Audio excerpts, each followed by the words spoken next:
శ్రీ సాయిరామ్ పరిప్రశ్న గ్రంథం నుండి కొంత భాగం తెలుసుకుందాం.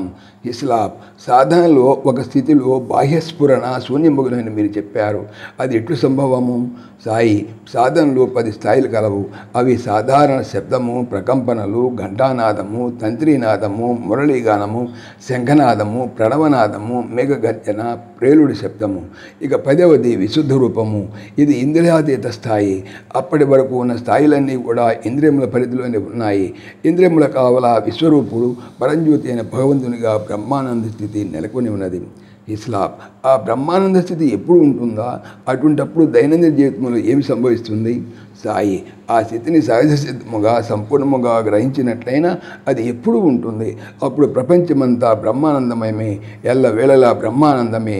ఆ స్థితిలో ఆలోచించిన ఆ ఆలోచన భగవంతుడేగును. భుజించిన, త్రాగిన, ఊపిరి పీల్చిన, జీవించిన సర్వము భగవంతుడే.